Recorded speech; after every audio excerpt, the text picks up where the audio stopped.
Welcome you all on my YouTube channel English India. This is Sarita Singh. आज के video lecture में हम जिस टॉपिक को डिस्कस कर रहे हैं वो है इन्फिनिटिव्स। इससे पहले भी हमने finite and non finite verb को डिस्कस करा है। वीडियो का लिंक आपको नीचे डिस्क्रिप्शन बॉक्स में मिल जाएगा और इससे पहले भी इस चैनल पर जितने भी वीडियोस बने हैं उन सभी वीडियोस का लिंक आपको नीचे डिस्क्रिप्शन बॉक्स में मिल जाएगा। तो स्टार्ट करते हैं हमारा आज का टॉपिक जो है इन्फिनिटिव। तो सबसे पहले इन्फिनिटिव्स की डेफिनेशन देखते हैं। Infinitives are special form of verbs that can be used as a noun, adjective or adverb.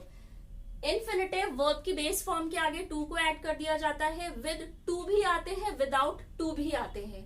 Infinitive किसी भी सेंटेंस में noun, adjective और adverb की तरह वर्क करते हैं। आगे इसको और डिटेल में समझेंगे। It is the base form of verb that does not work as a main verb। जैसा कि हमको पता है इन्फिनिटिव नॉन फाइनाइट वर्ब का ही टाइप है। नॉन फाइनाइट वर्ब कभी भी किसी भी सेंटेंस में मेन वर्ब की तरह वर्क नहीं करती है। तो नॉन फाइनाइट वर्ब के जो टाइप्स हुए means Geraint, infinitive and participles, ये भी कभी भी मेन वर्ब की तरह वर्क नहीं करेंगे क्योंकि ओरिजिन तो इनका नॉन फाइनाइट ही है, क्योंकि नॉन फाइनाइट वर्ब्स के ही टाइप है। तो इन्फिनिटिव कभी भी किसी भी सेंटेंस में एज अ मेन वर्ब की तरह वर्क नहीं करते हैं। They are made by adding to before the verb, और ये हमेशा इन्फिनिटिव बनते हैं वर्ब की बेस फॉर्म के आगे टू को ऐड कर दिया जाता है। जैसे और using the verb in plain form, verb के बेस फॉर्म के आगे टू ऐड कर दिया जाता है तो वो इन्फिनिटिव बन जाता है। बट विदाउट टू भी ये इन्फिनिटिव का ही काम करता है। एग्जाम्पल के थ्रू समझेंगे। जैसे कि लास्ट पॉइंट है they are used to explain why an action is done, और ये हमें ये बताते हैं इन्फिनिटिव्स किसी भी सेंटेंस में जब आते हैं तो हमें ये बताते हैं कि एक्शन हुआ है। एक्शन ये नहीं करते हैं क्योंकि अगर ये एक्शन करेंगे, वर्ब अगर एक्शन करेगी तो वो एक्शन वर्ब्स हो जाएंगे। इन्फिनिटिव्स या non finite verb main verb की तरह नहीं आते हैं। इन्फिनिटिव्स मिलते हैं जब हम वर्ब की बेस फॉर्म के आगे टू को ऐड कर देते हैं। विदाउट टू भी वर्ब का बेस फॉर्म इन्फिनिटिव की तरह वर्क करता है और ये बताते हैं कि एक्शन हुआ है। एक्शन नहीं करते हैं, एक्शन को बताते हैं। एग्जाम्पल देखते हैं जैसे कि टू फ्लाई। तो यहाँ पर जो फ्लाई है ये वर्ब का बेस फॉर्म है। टू फ्लाई वर्ब का बेस फॉर्म है फ्लाई। फ्लाई के आगे टू को ऐड कर दिया गया है और ये बन गया है इन्फिनिटिव। अब ये किसी भी सेंटेंस में एज अ ऑब्जेक्ट भी वर्क कर सकता है, एज अ सब्जेक्ट भी वर्क कर सकता है। नेक्स्ट एग्जांपल है टू स्पेंड। वर्ब का बेस फॉर्म है, उसके आगे टू को ऐड कर दिया है और ये इन्फिनिटिव बन गया है। नेक्स्ट एग्जांपल है टू कुक। यहाँ पर भी जो कुक है ये वर्ब का बेस फॉर्म है कुक, कुक्ड, कुक्ड। वर्ब के बेस फॉर्म में टू को ऐड करके इसको इन्फिनिटिव बना दिया गया है और ये किसी भी सेंटेंस में एज अ सब्जेक्ट या एज अ ऑब्जेक्ट भी वर्क करेगा। To run, to sleep. Verb के बेस फॉर्म के आगे रन के आगे टू को ऐड कर दिया है, स्लीप के आगे टू को ऐड कर दिया है। बेस फॉर्म है, बेस फॉर्म के आगे आप कुछ भी लगा लीजिए। वर्ब के बेस फॉर्म के आगे to run, to sleep, to fly, to work, to work. Verb है वर्क, आगे हमने टू को ऐड कर दिया है, इन्फिनिटिव बन गया है। किसी भी सेंटेंस में as a subject and as a object भी आ सकता है। अभी तक हमने डिस्कस करा है कि हमेशा सेंटेंस का जो सब्जेक्ट और ऑब्जेक्ट होता है वो नाउन या प्रोनाउन होता है। राम, रोहन, राधा, श्याम, ये सेंटेंस का सब्जेक्ट होंगे, सेंटेंस का ऑब्जेक्ट होंगे। ही, शी, इट, दे, ये प्रोनाउंस हैं। ये सेंटेंस का सब्जेक्ट भी हो सकते हैं, ऑब्जेक्ट भी हो सकते हैं। तो अभी तक तो हमने ये डिस्कस करा है कि सेंटेंस का सब्जेक्ट एंड ऑब्जेक्ट हमेशा ही नाउन एंड प्रोनाउन होता है। वर्ब से भी हम सेंटेंस के सब्जेक्ट या ऑब्जेक्ट का काम ले सकते हैं। वर्ब भी किसी भी सेंटेंस में एज अ सब्जेक्ट आ सकता है, एज अ ऑब्जेक्ट आ सकता है and as a subject complement आ सकता है। बट हमको उसका फॉर्म चेंज करना पड़ेगा। वर्ब के बेस फॉर्म के आगे अगर हम टू ऐड कर देंगे तो वो इन्फिनिटिव बन जाएगा। वर्ब के बेस फॉर्म के बाद में अगर हम आईएनजी को ऐड कर देते हैं तो वो जेरेंट बन जाएगा और ये भी सेंटेंस का सब्जेक्ट एंड ऑब्जेक्ट बनेगा। तो अभी तक जो भी हमने डिस्कस करा है, noun pronoun he subject and object होते हैं, बट वर्ब के बेस फॉर्म को अगर हम चेंज कर देंगे तो वो भी सेंटेंस में as a subject and as a object work करता है। दो एग्जाम्पल है, हमने डिस्कस करते हैं यहाँ पर। आई नीड टू विन, यहाँ पर जो आई है ये सेंटेंस का सब्जेक्ट है। नीड यहाँ पर मेन वर्ब की तरह वर्क कर रहा है। टू विन यहाँ पर इन्फिनिटिव्स है, इन्फिनिटिव है। इन्फिनिटिव ये कैसे है, क्योंकि वर्ब का बेस फॉर्म है विन, विन के आगे टू को ऐड कर दिया गया है। ये यहाँ पर सेंटेंस में एज अ ऑब्जेक्ट काम कर रहा है। आई यहाँ पर सेंटेंस का सब्जेक्ट है, मेन वर्ब है, ऑब्जेक्ट है टू विन, विन वर्ब का बेस फॉर्म है, बेस फॉर्म के आगे ही टू लगा दिया है, इन्फिनिटिव बना दिया है। अब ये सेंटेंस में एज अ ऑब्जेक्ट वर्क कर रहा है।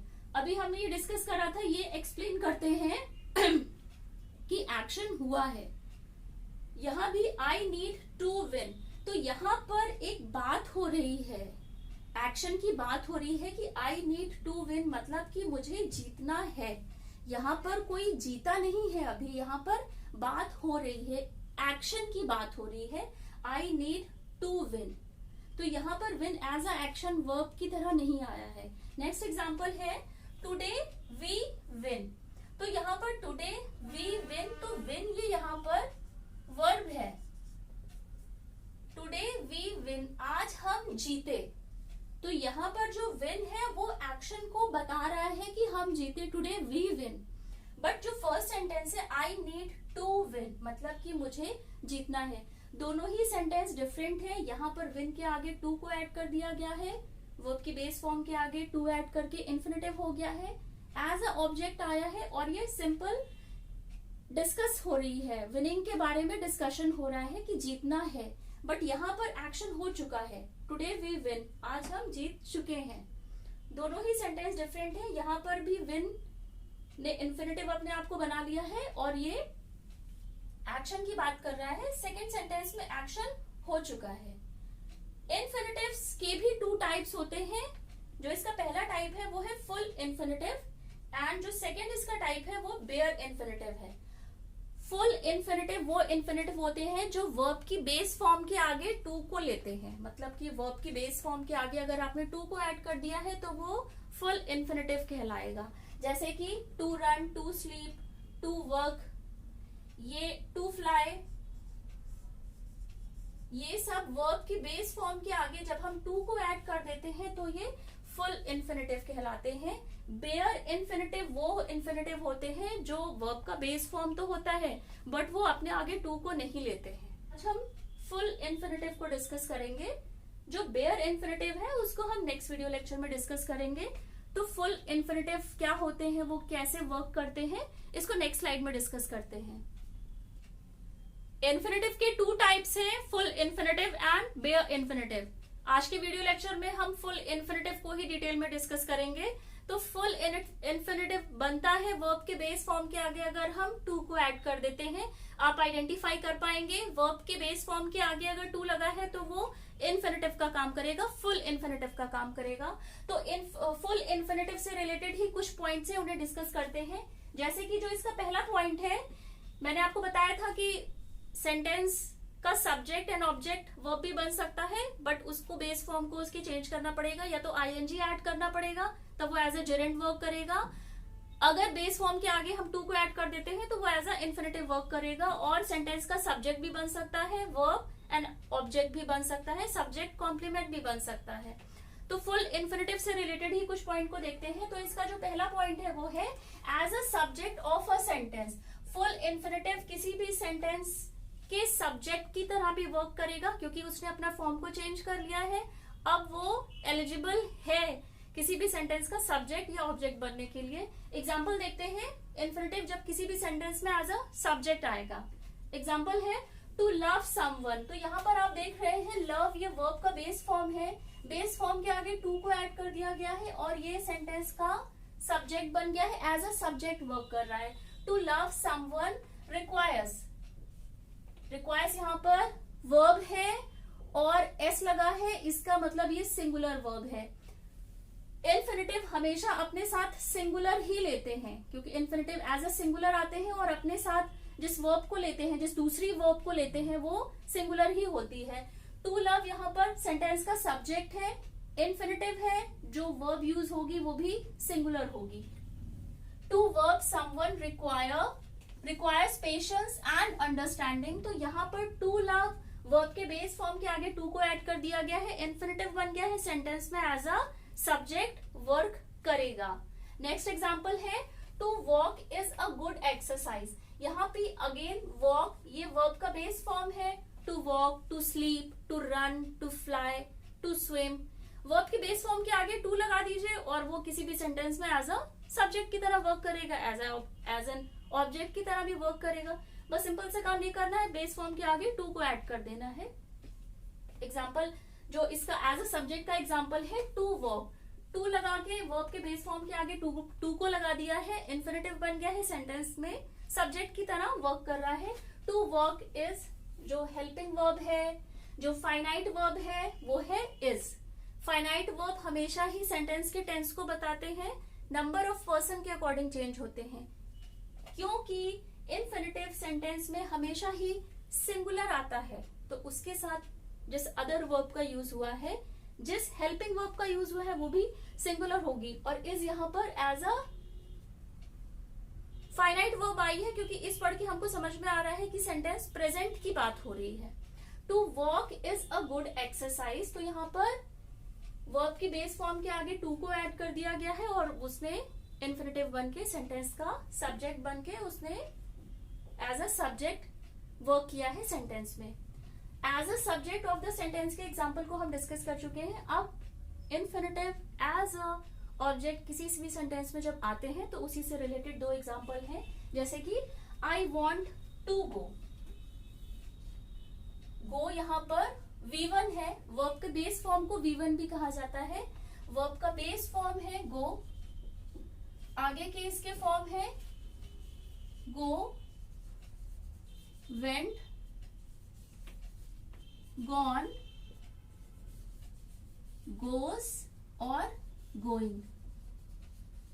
ये सारे ही वर्ब के फॉर्म है। फर्स्ट फॉर्म, सेकेंड फॉर्म ये V1 है, ये V2 है, ये V3 है, ये V4 है एंड गोइंग V5 है। 5 फॉर्म्स होते हैं वर्ब के। तो वर्ब का जो बेस फॉर्म है उसके आगे टू को ऐड कर दिया गया है, इन्फिनेटिव बन चुका है वर्ब, सेंटेंस में एज अ सब्जेक्ट की तरह वर्क करेगा।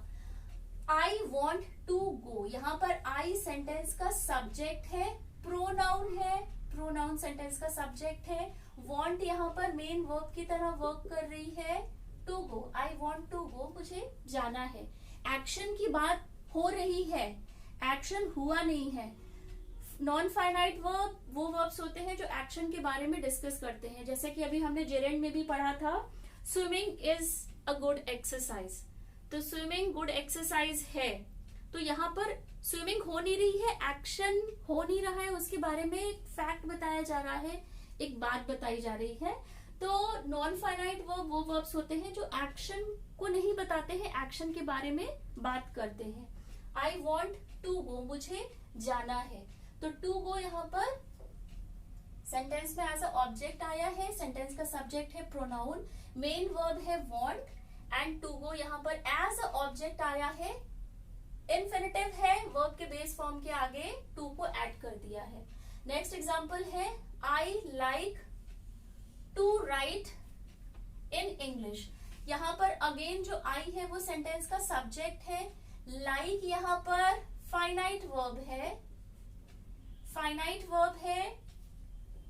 टू राइट यहाँ पर इन्फिनेटिव है, वर्ब के बेस फॉर्म के आगे हमने टू को ऐड कर दिया है, राइट वर्ब का बेस फॉर्म है, बेस फॉर्म के आगे टू को ऐड कर दिया है, तो ये सेंटेंस में एज अ ऑब्जेक्ट वर्क करेगा। फर्स्ट जो एग्जांपल है आई वॉन्ट टू गो, यहाँ पर जो वॉन्ट है वो एज अ मेन वर्ब नहीं आया है, ये एज अ फाइनाइट वर्ब है। Sorry, I want to go, ये वॉन्ट यहाँ पर फाइनाइट वर्ब है, नंबर ऑफ पर्सन के अकॉर्डिंग चेंज होगी, वर्ब के टेंस को बताएगी। आई वॉन्ट टू गो जो सेंटेंस है ये प्रेजेंट का सेंटेंस है। नेक्स्ट एग्जाम्पल में I like to write in English. I यहाँ पर सेंटेंस का सब्जेक्ट है, लाइक यहाँ पर फाइनाइट वर्ब है क्योंकि सब्जेक्ट सेंटेंस के सब्जेक्ट के अकॉर्डिंग ये चेंज होगी। सब्जेक्ट अगर सिंगुलर है तो फाइनाइट वर्ब भी सिंगुलर होगी, टेंस को बताएगी। I like to write, write verb है, वर्ब के बेस फॉर्म के आगे टू को ऐड कर दिया गया है, एज अ ऑब्जेक्ट काम करेगा सेंटेंस में। I like to write in English. यहां पर भी एक्शन हुआ नहीं है, एक्शन के बारे में बात हुई है। As a direct object infinitive आते हैं सेंटेंस में, उसी से रिलेटेड एग्जांपल आपने देखे। अब जो इन्फिनिटिव है वो एज अ सब्जेक्ट कॉम्प्लीमेंट भी आता है, उसके कुछ एग्जांपल है, उसे डिस्कस करते हैं। जैसे सब्जेक्ट कॉम्प्लीमेंट का मतलब होता है कि जब सेंटेंस का जो सब्जेक्ट होता है उसी के बारे में बात होती है, उसने जो काम किया है, उसने जो सब्जेक्ट ने जो काम किया है उसी के बारे में बात होती है, सब्जेक्ट को कॉम्प्लीमेंट करता है। एग्जांपल देखते हैं इसके, जैसे कि His ambition is to fly। तो यहाँ पर सेंटेंस का जो सब्जेक्ट है वो his ambition है, is यहाँ पर एज अ लिंकिंग वर्ब आया है। लिंकिंग वर्ब पे ऑलरेडी वीडियो बन चुकी है, वीडियो का लिंक आपको नीचे डिस्क्रिप्शन बॉक्स पे मिल जाएगा। लिंकिंग वर्ब जिन्हें कॉपुलर वर्ब भी कहा जाता है, ये लिंक करने का काम करते हैं सेंटेंस के सब्जेक्टिव पार्ट को सेंटेंस के प्रेडिकेटिव पार्ट से। ये सेंटेंस को कॉम्प्लीमेंट करते हैं, सेंटेंस के ही बारे में बताते हैं। अब हिज एम्बिशन, उसका एम्बिशन क्या है, सब्जेक्ट के बारे में ही बात करते हैं। His ambition is to fly, उसका जो मेन एम्बिशन है वो टू फ्लाई है। तो टू फ्लाई अगेन यहाँ पर फ्लाई वर्ब का बेस फॉर्म है जिसे हम V1 भी कहते हैं। वर्ब के बेस फॉर्म के आगे टू को ऐड कर दिया गया है। To fly, to run, to swim, to read, to write, to walk, to exercise, to run. Verb के बेस फॉर्म के आगे टू को ऐड कर दिया गया है। एज अ सब्जेक्ट कॉम्प्लीमेंट भी आया है क्योंकि हिज एम्बिशन, उसका एम्बिशन क्या है, लिंकिंग वर्ब इज है क्योंकि यही लिंक कर रहा है सेंटेंस के सब्जेक्ट को सेंटेंस के ऑब्जेक्ट के साथ। एज अ कॉम्प्लीमेंट उसके बारे में बता रहा है कि उसका जो एम्बिशन है वो सिर्फ उड़ना है, टू फ्लाई। नेक्स्ट एग्जाम्पल है her dream is to climb Mount Everest. तो यहाँ पर भी जो सेंटेंस का सब्जेक्ट है वो हर है, हर ड्रीम। ये पूरा जो आप देख रहे हैं ना, ये सेंटेंस का सब्जेक्ट है। इज यहाँ पर अगेन लिंकिंग वर्ब है, लिंकिंग वर्ब ने कनेक्ट किया है सेंटेंस के सब्जेक्ट को, उसी के बारे में बात हो रही है कि उसका जो ड्रीम है वो है to climb Mount Everest, Mount Everest पर चढ़ना। क्लाइंब वर्ब का बेस फॉर्म है, बेस फॉर्म के आगे टू को ऐड कर दिया गया है। इन्फिनिटिव है, वर्ब के बेस फॉर्म के आगे टू ऐड हो गया है। एज अ सब्जेक्ट कॉम्प्लीमेंट आया है सब्जेक्ट सेंटेंस में। Her dream is to climb Mount Everest. तो उसका ड्रीम क्या है, उसका ड्रीम है माउंट एवरेस्ट पर टू क्लाइंब, माउंट एवरेस्ट पर चढ़ना। Infinitive as a subject complement भी आते हैं सेंटेंस में, रिलेटेड एग्जांपल आपने डिस्कस कर लिए हैं। अब जो इन्फिनिटिव है वो एज अ एडवर्ब भी आता है क्योंकि सबसे पहले स्लाइड में जब हमने डेफिनेशन को डिस्कस करा था, इन्फिनिटिव किसी भी सेंटेंस में as a noun, as an adjective and as a adverb भी आता है, एज अ सब्जेक्ट भी आता है, एज अ ऑब्जेक्ट भी आता है, सब्जेक्ट कॉम्प्लीमेंट की तरह भी आता है। तो इन्फिनिटिव जब किसी भी सेंटेंस में एज एन एडवर्ब आएगा तो उसी से रिलेटेड एग्जांपल है आई एम ग्लैड। एडवर्ब्स क्या होते हैं, एडवर्ब्स वो होते हैं जो हमेशा वर्ब को क्वालिफाई करते हैं, वर्ब को डिस्क्राइब करते हैं। एडवर्ब्स वो होते हैं जो वर्ब को डिस्क्राइब करते हैं, वर्ब की क्वालिटी को बताते हैं, एडजेक्टिव की क्वालिटी को बताते हैं। जैसे कि नाउन एंड प्रोनाउन की क्वालिटीज को हमेशा एडजेक्टिव बताते हैं। जैसे कि Ram is an intelligent boy. तो राम सेंटेंस का सब्जेक्ट है, सब्जेक्ट की क्वालिटी किसने बताई है, इंटेलिजेंट है। सब्जेक्ट क्या है, इंटेलिजेंट है। तो इंटेलिजेंट एज एन एडजेक्टिव है, इंटेलिजेंट एक एडजेक्टिव है क्योंकि उसने राम की क्वालिटी को बताया है। तो एडवर्ब्स वो होते हैं जो हमेशा ही वर्ब को डिस्क्राइब करते हैं, वर्ब के बारे में बताते हैं, वर्ब को मॉडिफाई करते हैं। एडवर्ब्स वर्ब को तो मॉडिफाई करते ही करते हैं, ये अपने सेंटेंस के दूसरे एडवर्ब को भी मॉडिफाई करते हैं, उसके बारे में भी बताते हैं, और एडवर्ब्स एडजेक्टिव को भी मॉडिफाई करते हैं। यहां पर जो सेंटेंस है वो है I am glad to see you. Glad यहां पर एज अ एडजेक्टिव आया है, तो आई यहां पर सेंटेंस का सब्जेक्ट हुआ। I am glad is am are was were, ये फाइनाइट वर्ब है। आपको पता चला है कि सेंटेंस ये प्रेजेंट का है। I am glad to see you. To see you यहां पर एज अ एडवर्ब आया है क्योंकि इसने एडजेक्टिव को मॉडिफाई करा है, एडजेक्टिव के बारे में हमें बताया है। I am glad to see you, मैं खुश हूं। तो मैं क्योंकि सेंटेंस का सब्जेक्ट हूं और मैं क्या हूं, मैं खुश हूं, तो मेरी क्वालिटी क्या हुई कि मैं खुश हूं, तो खुश एज अ एडजेक्टिव आया सेंटेंस में ना। I am glad, glad as a adjective आया है सेंटेंस में। I am glad to see you, अब मैं खुश हूं तो उसके पीछे क्या रीजन है, टू सी यू, जो मैंने आपको देखा।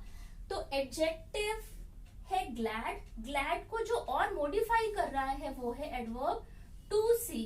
तो टू सी जो इन्फिनिटिव होते हैं वो आप ये मत समझिएगा कि इन्फिनिटिव हमेशा ही किसी भी सेंटेंस में एज अ सब्जेक्ट आएंगे, एज एन ऑब्जेक्ट आएंगे।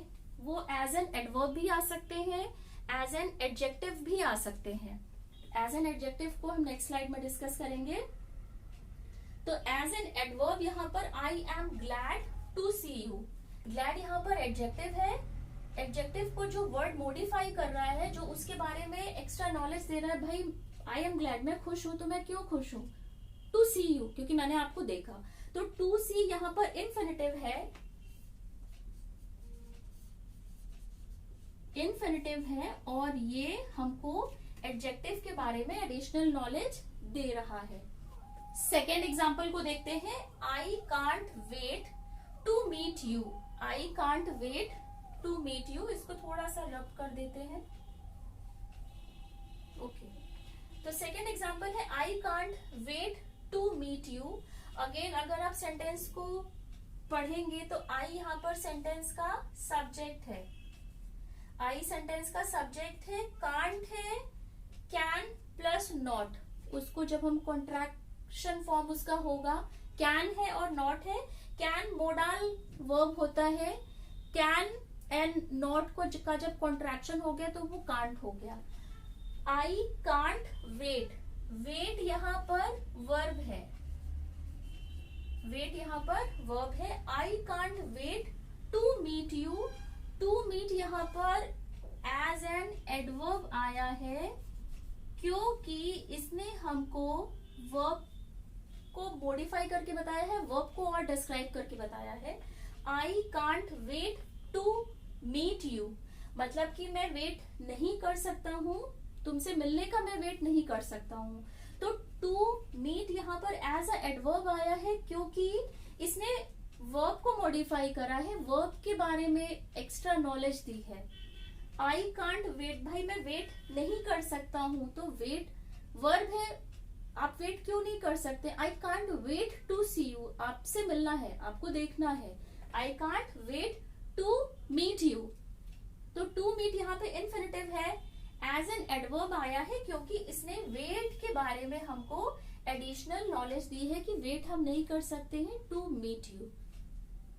एज एन एडवर्ब भी आता है इन्फिनिटिव सेंटेंस में। जब एज एन एडवर्ब आएगा तो या तो वो एडजेक्टिव को डिफाइन करेगा, या वो वर्ब को डिफाइन करेगा, या वो सेंटेंस के ही दूसरे एडवर्ब को डिफाइन करेगा।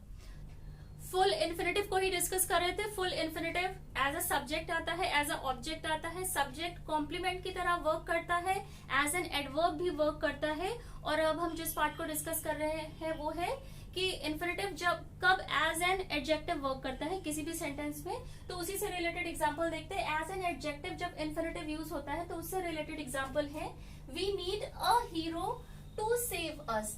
तो टू सेव यहाँ पर इन्फिनिटिव है क्योंकि सेव V1 है, V1 से जस्ट पहले ऐड हो गया है टू, V1 से जस्ट पहले टू ऐड हो गया है तो इन्फिनिटिव फॉर्म है। सेंटेंस को पढ़ेंगे, वी नीड, वी सेंटेंस का सब्जेक्ट है, नीड वर्ब है वी नीड अ हीरो। तो ये जो हीरो है ये सेंटेंस में एज अ एडजेक्टिव आया है।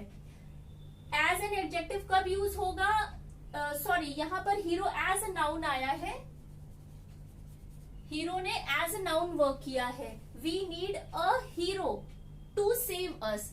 तो एडजेक्टिव वो होते हैं जो हमेशा ही नाउन और प्रोनाउन को डिफाइन करते हैं, की क्वालिटी के बारे में बताते हैं। तो यहाँ पर जब हमने सेंटेंस को पढ़ा है we need a hero, hero यहाँ पर नाउन है, हीरो की रिक्वायरमेंट क्यों है, टू सेव अस। तो जो टू सेव अस है यहाँ पर वो है इन्फिनिटिव।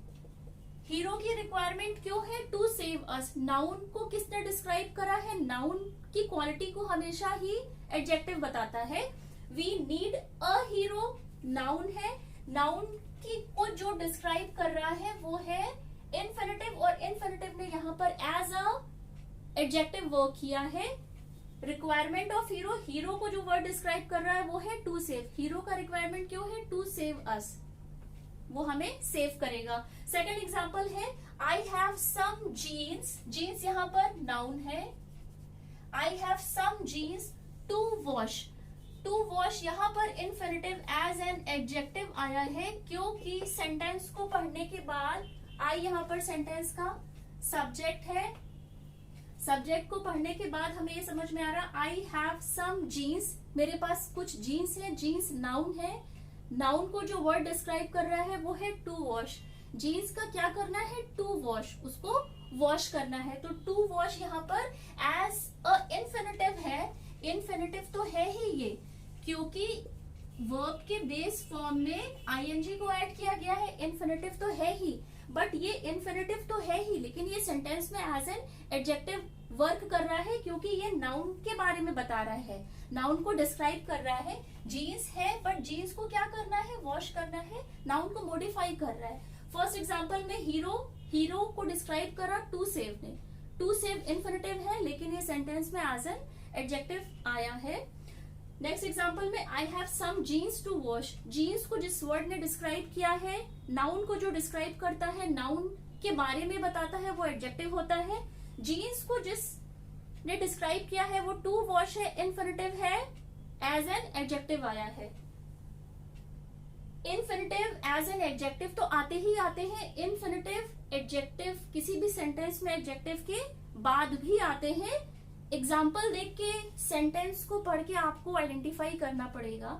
इसका एग्जाम्पल है आई एम हैप्पी, आई यहाँ पर सेंटेंस का सब्जेक्ट है, एम यहाँ पर फाइनाइट वर्ब है, क्योंकि हमें ये सेंटेंस के टेंस के बारे में बता रही है, प्रेजेंट की बात हो रही है, प्रेजेंट टेंस की बात हो रही है। आई एम हैप्पी, अब आई की क्वालिटी क्या है, क्योंकि आई यहाँ पर प्रोनाउन है,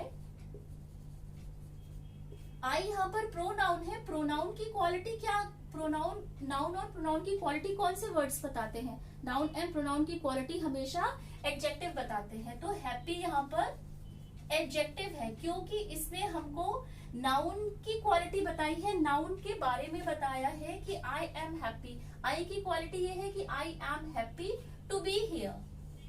टू बी यहाँ पर इन्फिनिटिव है, वर्ब के बेस फॉर्म में आईएनजी ऐड हो गई है। Be is am are, was were, is be के एग्जाम्पल है इज एम आर जो प्रेजेंट में यूज होते हैं, वॉज वर ये पास्ट में यूज होते हैं, is am are, was were. I sentence का सब्जेक्ट है। सेंटेंस क्या है, सेंटेंस को किस वर्ड ने डिस्क्राइब किया है, वो है हैप्पी। हैप्पी क्या है, हैप्पी सेंटेंस का सेंटेंस में एज एन एडजेक्टिव आया है, क्योंकि उसने नाउन को डिफाइन करा है। I am happy to be here, to be यहाँ पर इन्फिनिटिव है, हैप्पी एडजेक्टिव है, हैप्पी के बाद भी इन्फिनिटिव आया है, एडजेक्टिव के बाद इन्फिनिटिव आया है। तो इन्फिनिटिव नाउन को तो मॉडिफाई करते ही करते हैं, नाउन के अलावा वो सेंटेंस में एडजेक्टिव के बाद भी आते हैं। नेक्स्ट एग्जांपल है computers are easy to use with practice. तो यहाँ पर सेंटेंस का सब्जेक्ट क्या है, सेंटेंस का सब्जेक्ट नाउन प्रोनाउन होता है, वर्ब भी हो सकती है, बट उसके बेस फॉर्म को चेंज करना होगा।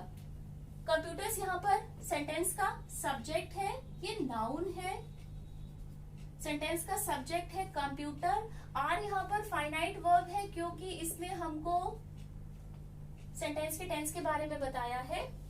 कंप्यूटर्स आर इजी, इजी यहाँ पर क्या है, इजी यहाँ पर एज एन एडजेक्टिव आया है क्योंकि कंप्यूटर की क्वालिटी को बता रहा है। कंप्यूटर की क्वालिटी क्या है, इजी हो जाएंगे, कंप्यूटर इजी हो जाएंगे किसके लिए, टू यूज विद प्रैक्टिस। अगर हम कंप्यूटर हमारे लिए इजी हो जाएंगे अगर हम उनको यूज करेंगे, प्रैक्टिस करेंगे। अगर हम उनको प्रैक्टिस करते रहेंगे तो computers are easy to use with practice. Computer की प्रैक्टिस अगर हम करेंगे तो हमारे लिए उनका ऑपरेशन करना, उन पे काम करना इजी हो जाएगा। तो क्योंकि नॉन फाइनाइट वर्ब है, किसी भी तरह के एक्शन को नहीं करेगी, एक्शन को डिस्कस करेगी, एक्शन के बारे में बात होगी, एक्शन नहीं होगा। तो यहाँ पर भी कंप्यूटर्स के बारे में बात हो रही है कि कंप्यूटर नाउन है, कंप्यूटर्स इजी हो जाएंगे टू यूज, यूज करने के लिए विथ प्रैक्टिस, अगर प्रैक्टिस होगी। कंप्यूटर नाउन है, नाउन को डिस्क्राइब करा है एडजेक्टिव ने। एडजेक्टिव के बाद भी इन्फिनिटिव्स आते हैं, इन्हें कहते हैं फुल इन्फिनिटिव्स, क्योंकि बेस फॉर्म के आगे, बेस फॉर्म के बाद में वर्ब का फर्स्ट फॉर्म लगा है। ओके, तो एज एन एडजेक्टिव भी आएगा इन्फिनिटिव, एज आफ्टर एडजेक्टिव भी आते हैं इन्फिनिटिव। अब जो बात हो रही है वो हो रही है phrases with most relative pronoun. Relative pronoun वो प्रोनाउन होते हैं जो सेंटेंस के पार्ट को उसके रिमेनिंग पार्ट से रिलेट करते हैं, जैसे कि I lost the ring which was made of gold. I lost the ring which was made of gold. तो यहाँ पर जो which है इसने रिलेट करा है कि रिंग तो लॉस्ट हो गई है बट वही रिंग लॉस्ट हुई है जो गोल्ड की थी। तो रिलेटिव प्रोनाउन हमेशा रिलेट करते हैं सेंटेंस में, सेंटेंस के सब्जेक्ट को रिलेट करते हैं सेंटेंस के रिमेनिंग पार्ट से, उसी के बारे में बताते हैं, इसलिए इन्हें रिलेटिव प्रोनाउंस कहा जाता है। रिलेटिव प्रोनाउन होते हैं who, what, where, when and how. ये सभी रिलेटिव प्रोनाउन है। एग्जांपल देखते हैं। अच्छा, फ्रेज से यहाँ क्या मतलब हुआ, क्लॉज होता है और फ्रेजेस होते हैं। क्लॉज में हमेशा ही एक सब्जेक्ट होता है और एक फाइनाइट वर्ब होती है। क्लॉज को पढ़ के जैसे कि आई रन, तो यहाँ पर जो क्लॉज होता है वो हमेशा ही उसमें एक सेंटेंस, एक सब्जेक्ट होता है और एक फाइनाइट वर्ब होती है। क्लॉज को एक ग्रुप ऑफ वर्ड ही होता है, क्लॉज को कहते हैं group of words. Clause and even phrases को भी ग्रुप ऑफ वर्ड्स कहा जाता है। लेकिन क्लॉज को जब आप पढ़ेंगे आई रन, तो यहाँ पर आपको एक हमेशा एक सब्जेक्ट मिलेगा और एक फाइनाइट वर्ब मिलेगी और आप आइडेंटिफाई कर पाएंगे सेंटेंस प्रेजेंट का है या पास्ट का है। जैसे कि रिया स्माइल्ड, तो ये ग्रुप ऑफ वर्ड है, इसमें एक सब्जेक्ट है और एक वर्ब है। वर्ब भी जो हमारी है वो फाइनाइट वर्ब है। तो ग्रुप ऑफ वर्ड है, इसको दो वर्ड से पढ़ के आपको पता चल गया है कि सब्जेक्ट है और वर्ब है। जो वर्ब है वो फाइनाइट वर्ब है, उससे आइडेंटिफाई कर पाएंगे कि सेंटेंस का टेंस क्या है। फ्रेजेस भी ग्रुप ऑफ वर्ड ही होता है, बट फ्रेजेस में कभी भी वर्ब नहीं होगी, सब्जेक्ट का सेंटेंस नहीं होगा। बट जब फ्रेज को ऐड करते हैं क्लॉज के साथ में, तब वो एक पूरा कंप्लीट मीनिंग देता है। क्लॉज में हमेशा सब्जेक्ट होगा, वर्ब होगी। फ्रेज ग्रुप ऑफ वर्ड है जिसका अपना खुद का मीनिंग नहीं होता है, लेकिन जब वो कनेक्ट होता है किसी भी क्लॉज के साथ में, तब वो कंप्लीट मीनिंग देता है।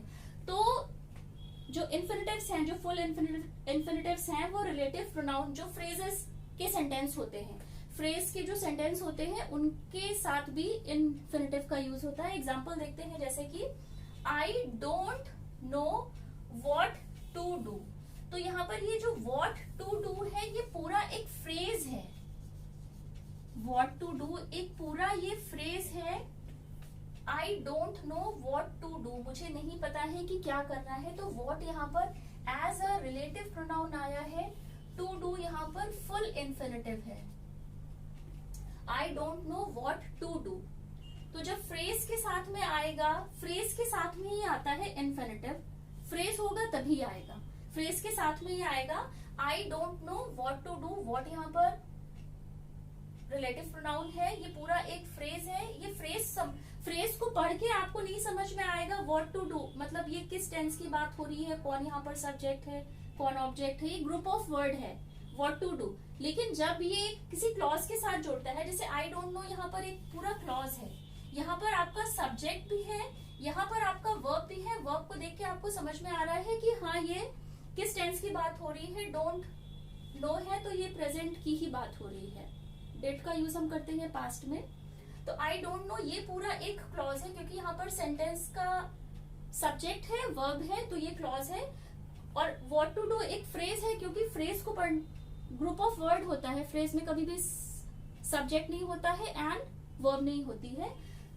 फुल इन्फिनेटिव का यूज होता है रिलेटिव प्रोनाउन के फ्रेज में। यहाँ पर what to do full infinitive है, यूज हुआ है रिलेटिव प्रोनाउन के फ्रेज में। सेकेंड एग्जाम्पल है Here's a list of whom to call in an emergency। तो ये पूरा एक फ्रेज है, यहाँ पर whom आया है, रिलेटिव प्रोनाउन है, ये पूरा एक फ्रेज है, ग्रुप ऑफ वर्ड है, इसका खुद का एक अपना इंडिपेंडेंट मीनिंग नहीं है। जैसे कि अगर आप पढ़ेंगे whom to call यहाँ पर फुल इन्फिनेटिव है, क्योंकि टू का यूज हुआ है वर्ब की बेस फॉर्म के पहले। whom to call in an emergency phrase है, ग्रुप ऑफ वर्ड है, खुद का मीनिंग ये नहीं देते हैं जब तक इन्हें क्लॉज के साथ में नहीं ऐड किया जाता है। Here's a list of whom to call। Last example है I don't understand how। how यहाँ पर रिलेटिव प्रोनाउन है, how to beat the game। Again यहाँ पर जो टू बीट है वो फुल इन्फिनेटिव है, बेस फॉर्म के आगे टू ऐड होके फुल इन्फिनेटिव है। I don't understand ये एक पूरा क्लॉज है। आई डोंट अंडरस्टैंड की अगर आप बात करें तो ये पूरा एक क्लॉज है, क्योंकि सब्जेक्ट भी है, वर्ब भी है, जिससे हमें पता चल रहा है कि सेंटेंस किस टेंस का है। और इसको कनेक्ट किया है रिलेटिव प्रोनाउन ने, जो फ्रेज है रिलेटिव प्रोनाउन का, how to beat the game. To beat यहाँ पर फुल इन्फिनेटिव है, वर्ब की बेस फॉर्म के आगे टू को ऐड करा है एंड हाउ है। तो अभी तक हमने यहाँ पर जिस बात को डिस्कस करा है वो है कि full infinitive as an adjective भी आता है, आफ्टर एडजेक्टिव भी आता है, एडजेक्टिव के बाद में भी आता है, and phrases with most relative pronoun वो सेंटेंस जहां पर रिलेटिव प्रोनाउन यूज होता है फ्रेज के साथ में। जैसे कि व्हाट टू डू ये पूरा एक फ्रेज है, रिलेटिव प्रोनाउन से स्टार्ट हुआ है, whom to call in an emergency and how to beat the game। तो फुल इन्फिनेटिव का यूज होता है फ्रेजेस के साथ में, जो रिलेटिव प्रोनाउन से फ्रेजेस स्टार्ट होते हैं उनके साथ में। तो आज के वीडियो लेक्चर में हमने जिस बात को डिस्कस करा है वो इन्फिनेटिव को डिस्कस करा है। इन्फिनेटिव क्या होते हैं, कितने टाइप्स के होते हैं, full infinitives and bare infinitives, जिन्हें जीरो इन्फिनेटिव्स भी कहा जाता है। आज के वीडियो लेक्चर में हमने सिर्फ फुल इन्फिनेटिव को ही डिस्कस करा है। वो किसी भी सेंटेंस में एज ए सब्जेक्ट आते हैं, एज एन ऑब्जेक्ट आते हैं, सब्जेक्ट कॉम्प्लीमेंट की तरह आते हैं, एज एन एडवर्ब की तरह आते हैं, एडजेक्टिव की तरह आते हैं जब वो नाउन को मॉडिफाई करते हैं, और एडजेक्टिव के बाद भी आते हैं फुल इन्फिनेटिव्स।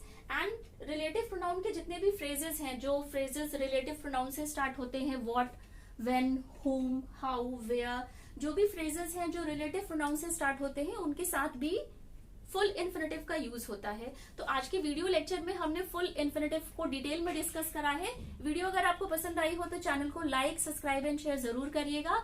बेल आइकन को प्रेस कर दीजिएगा, आपको टाइम पे सारे नोटिफिकेशंस मिलते रहेंगे। इसके बाद हम जिस टॉपिक को डिस्कस करेंगे वो बेयर इन्फिनेटिव का होगा। तो मिलते हैं अपने नेक्स्ट वीडियो लेक्चर में। Till then take care.